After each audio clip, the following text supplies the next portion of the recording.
مرکزی حکومت نے وعدے کیا ہے کہ ہر راشن کارڈ میں درج ہر فرد کے لیے KYC کو لازمی قرار دیا گیا ہے۔ حکومت نے انتباہ دیا ہے کہ اگر راشن کارڈ میں درج کسی ایک رکن نے بھی KYC مکمل نہیں کیا یا مسلسل 6 ماہ تک راشن یعنی کہ چاول حاصل نہیں کیا تو ایسا راشن کارڈ منسوخ کر دیا جائے گا۔ مزید یہ کہ نئے راشن کارڈ حاصل کرنے والے خاندانوں کے لیے بھی KYC کروانا لازمی قرار دیا گیا ہے۔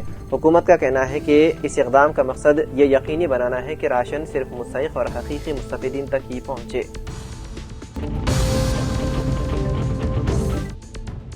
تلنگانہ کے رنگاریڈی ضلع کے شاد نگر میں اس وقت شدید کشیدگی پھیل گئی جب ناگر کرنول سرکاری social welfare government degree college کی درجنوں طالبات نے کالج پرنسپل کے خلاف سڑکوں پر احتجاج شروع کر دیا۔ طالبات نے الزام لگایا ہے کہ پرنسپل شیلجا بدعنوانی اور غیر قانونی سرگرمیوں میں ملوث ہے، میس کے سامان میں خرد برد کرتی ہے اور طلبہ سے ناجائز طور پر رقم وصول کر رہی ہے۔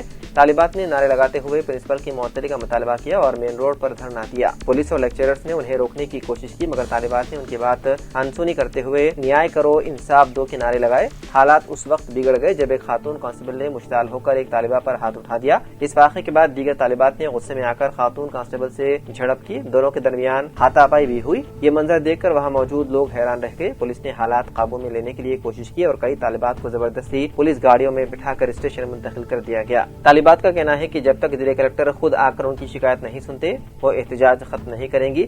اسی دوران زونل آفیسر نرملا نے رد عمل ظاہر کرتے ہوئے کہا کہ 10 دنوں میں ایک کمیٹی تشکیل دی جائے گی جو واقعے کی مکمل تحقیقات کر کے مناسب کارروائی کرے گی۔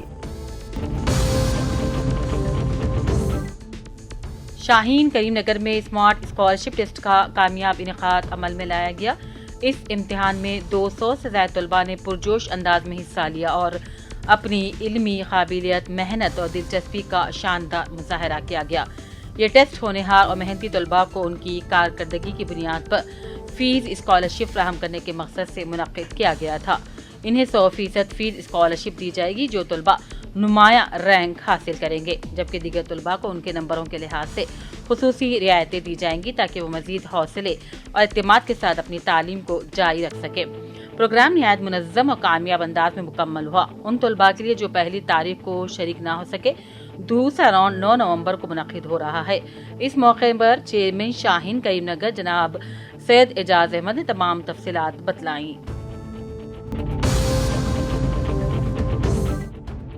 تلنگانہ یونیورسٹی سے وابستہ خانگی کالجوں نے اعلان کیا ہے کہ فیس ریمبرسمنٹ کی باقاعدہ جات رقم جاری نہ ہونے کے سبب ریاست کے تمام کالجز 3 نومبر سے غیر معینہ مدت کے لیے بند ہو رہے ہیں۔ خانگی تعلیمی اداروں نے واضح کیا کہ حکومت کی عدم توجہی کے باعث کالجوں کی بقا خطرے میں پڑ گئی ہے۔ مالی بحران کے سبب تدریسی سرگرمیاں جاری رکھنا ممکن نہیں رہا۔ Telangana university private colleges management ایسوسی ایشن کے وفد نے آج رجسٹرار پروفیسر یادگیری اور آڈٹ سیل کے ڈائریکٹر چندر شیکھر سے ملاقات کرتے ہوئے مجوزہ بند کے سلسلے میں تحریری نمائندگی بھی پیش کی۔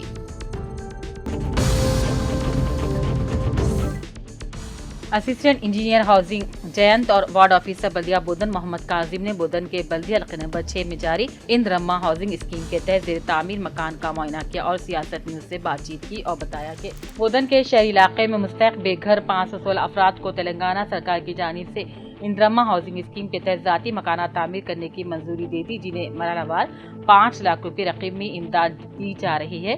516 میں سے 324 مکانات کے تعمیری کاموں کا ہاؤسنگ بورڈ انتظامیہ کی جانب سے جگہ کا مار کوڈ کر دیا گیا ہے۔ تقریباً 264 مکانات کے بنیادی سطح پر مکانات کے تعمیری کاموں کا آغاز ہو چکا ہے۔ اسسٹنٹ انجینئر جینت کے مطابق ضلع انتظامیہ اور سب کلکٹر بودن و کمشنر بلدیہ بودن نے اندرما اسکیم کے تحت منظورہ مکانات کے تعمیری کاموں میں جلدی کرنے کی ہدایت دی۔